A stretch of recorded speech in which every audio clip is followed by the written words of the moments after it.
Assalamualaikum students, welcome back to my channel Master Study Zone. The topic I am going to discuss with you class Cestoidea यानी कि true tapeworms.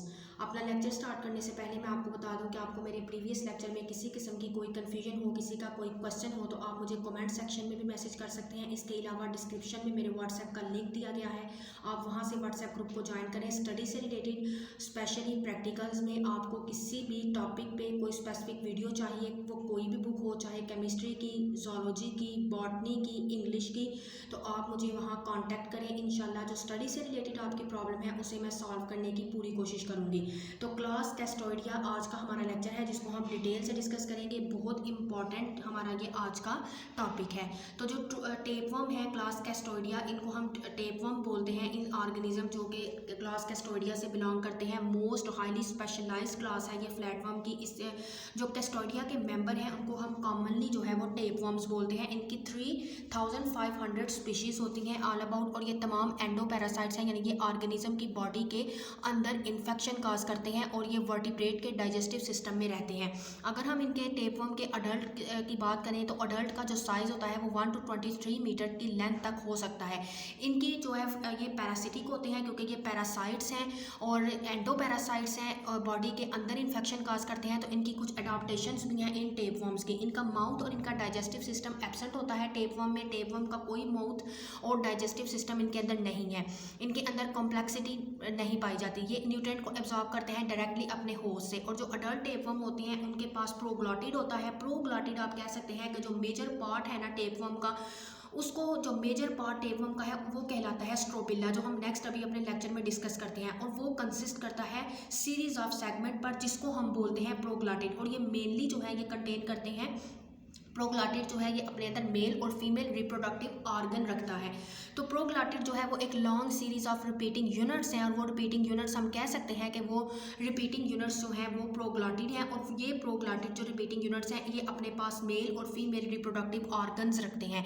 ये इनके पास जो है हर proglottid के पास जो है complete set of reproductive structures present होता है। अडल्ट टेपवर्म जो है ये एक स्टेबल इन्वायरमेंट में रहते हैं और इनके वर्टिब्रेट की जो बॉडी है, जो कि स्पेशली इंटेस्टाइनल ट्रैक्ट है, उसमें इतनी इन्वायरमेंटल वेरिएशंस नहीं आती। तो इस वजह से ये इंटेस्टाइन में लाई करते हैं क्योंकि वहाँ पर इनको ज़्यादा स्टेबल इन्वायरमेंट मिल रहा होता है। इस वजह से टेपवर्म जो है वो उनके पास कोई स्पेशल स्ट्रक्चर्स रिक्वायर्ड नहीं होता। इनकी जो फिजियोलॉजी है, the host maintain the homeostasis of tapeworm. इनकी जो फिजियोलॉजी है जो मेंटेन करनी होती है, ये वो अपने होस्ट से ही मेंटेन कर रहे होते हैं। टेपवर्म्स जो हैं ये लॉस करते हैं अपने कॉम्प्लेक्स स्ट्रक्चर को, इसीलिए कि इनके पास पैरासिटिक मोड ऑफ लाइफ है। इसी वजह से ये जो है इनकी एवोल्यूशन आई है कि ये कॉम्प्लेक्स से सिंपल की तरफ मूव कर गए हैं। ये इनकी कुछ जनरल जो है वो हमारे पास इनके अडॉप्टेशंस हैं। नेक्स्ट हम डिस्कस करते हैं सब क्लास कैस्टोडिया। तो सब क्लास कैस्टोडेरिया से जो हमारे पास ऑर्गेनिज्म बिलोंग करते हैं ये भी एंडोपैरासाइट्स हैं इंटेस्टाइन के अंदर, and coelom of primitive fishes. और प्रिमिटिव फिशेस की सिलोम हम बोलते हैं बॉडी कैविटी को, उनके अंदर ये उनके पैरासाइट्स हैं। इनकी अबाउट 15 स्पीशीज़ हैं और ये शो हम करते हैं टर्माटोड के करेक्टर्स अपने अंदर शो करते हैं। Only one set of both male and female reproductive organ इनके अंदर प्रेजेंट होता है। कुछ एनिमल बेयर करते हैं सक्कर, यानी इनके अंदर माउथ है प्रेजेंट नहीं है तो इनके अंदर सक्कर है ताकि वो किसी ऑर्गेनिज्म के साथ या किसी सबस्ट्रेट के साथ अटैच कर सके खुद को। इनकी बॉडी जो है वो डिवाइडेड नहीं हुई होती इनटू प्रोग्लॉटिड में, अदर जो है वो कैस्टोड्स की तरह। तो कुछ कैस्टोड जो है वो इस तरह के करैक्टर भी शो करते हैं, जैसे कि उनके अंदर डाइजेस्टिव सिस्टम एब्सेंट है, उनके अंदर लार्वल स्टेजेस प्रेजेंस होती हैं कैस्टोड्स की तरह, और पैरेन्काइमल मसल सेल्स इनके अंदर प्रेजेंट होते हैं, जो कि इनका ओरिजिन जो है इनका पैरेन्काइमल मसल सेल्स का वो मीजोडर्म से ओरिजिनेट किया हुआ है।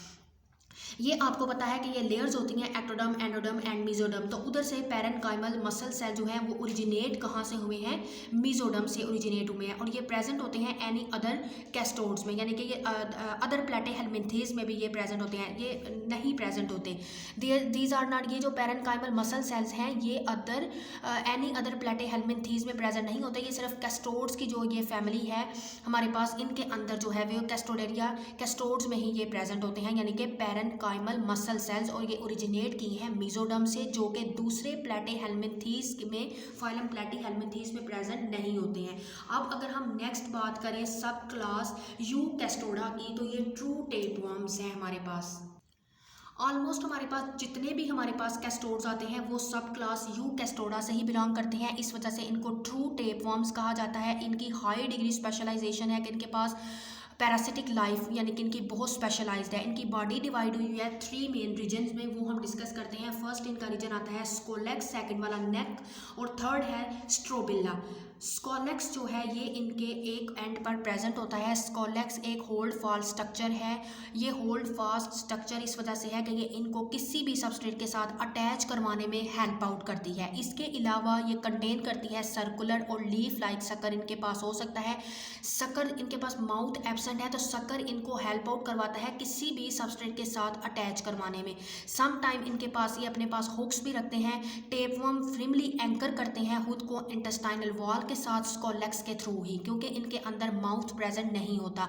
देन जब स्कोलेक्स जो है इनका एक एंड पे जो प्रेजेंट होता है, तो स्कोलेक्स जैसे ये आप मैंने बताया कि ये या तो सर्कुलर होता है या फिर लीफ लाइक होता है। तो जैसे जैसे स्कोलेक्स जो सर्कुलर है वो पतला होता जाएगा, नैरो होता जाएगा, तो वो एक नेक की शेप बनाता है। जिस तरह आपको ये डायग्राम में भी नजर आ रहा है कि ये पहले ये सर्कुलर फॉर्म में है, जैसे जैसे ये नैरो होता जाता है तो इस तरह से नैरो होकर ये एक नेक सी बनाता है, जिसको हम कहते हैं नेक ही बोलते हैं। स्कोलेक्स जैसे जैसे नैरो होगा तो उसको हम कहेंगे कि उस रीजन को ये इसकी नेक रीजन है।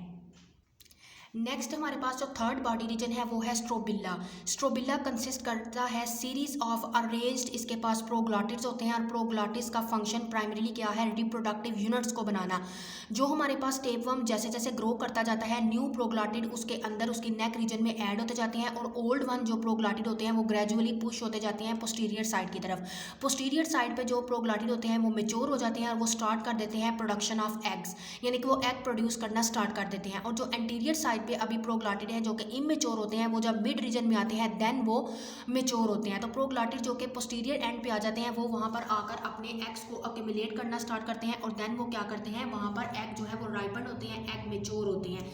नेक्स्ट हम इनकी बात करते हैं बॉडी वॉल की। तो इनकी आउटर बॉडी वॉल हमारे पास टेपवर्म की कंसिस्ट करती है टैगोमेंट पे। टैगोमेंट हम आउटर कवरिंग को बोलते हैं जो कि न्यूट्रिएंट को एब्जॉर्ब करने में हेल्प आउट करवाती है। तो टेपवर्म के पास कोई भी डाइजेस्टिव सिस्टम प्रेजेंट नहीं है, इस वजह से इनकी टैगोमेंट ही इंपॉर्टेंट रोल प्ले करती है कि वो न्यूट्रिएंट को एब्जॉर्ब करे, और वो टैगोमेंट जो है वो इवन एब्जॉर्ब कर देती है सम ऑफ द होस्ट के ओन एंजाइम्स को भी कर देती है, जो है वो कर लेती है, एब्जॉर्ब कर लेती है एंजाइम्स के, होस्ट के एंजाइम्स को। इस वजह से वो एंजाइम इनकी जो है वो डाइजेशन में भी हेल्प आउट करती हैं। अगर हम इनके नर्वस और एक्सक्रीटरी सिस्टम की बात करें इनके टेपवर्म्स के, तो इनकी जो बॉडी है, टेपवर्म की बॉडी सिस्टम है जो टेपवर्म का, वो रिड्यूस करता है इन स्ट्रक्चरल कॉम्प्लेक्सिटीज की तरफ, एक्सेप्ट रिप्रोडक्टिव सिस्टम, सिवाय रिप्रोडक्टिव सिस्टम को छोड़कर इनका जो बाकी टेपवर्म की बॉडी में कॉम्प्लेक्सिटी पाई जाती है वो बहुत कम है। इनका नर्वस सिस्टम सिर्फ एक pair of lateral nerve card पे ही डिपेंड करता है।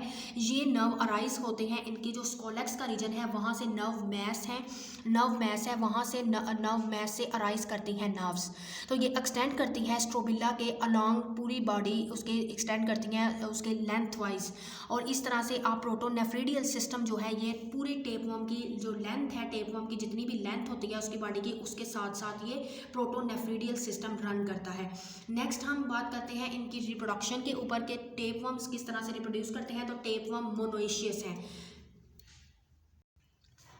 तो टेपवर्म जो है वो मोनोइशियस है। मोनोइशियस मीन्स आपको मैंने अपने लेक्चर में पहले भी कई दफ़ा बताया है कि मेल और फीमेल रिप्रोडक्टिव ऑर्गन जो है वो एक ही ऑर्गेनिज्म के अंदर प्रेजेंट होते हैं। ये लार्ज नंबर में हमारे पास एग प्रोड्यूस करते हैं।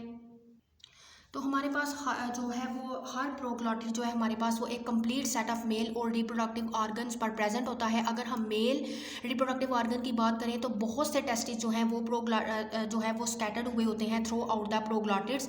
टेस्टिस का काम है स्पर्म की प्रोडक्शन करवाना। ये स्पर्म्स मूव करते हैं कॉपुलेटरी ऑर्गन्स की तरफ।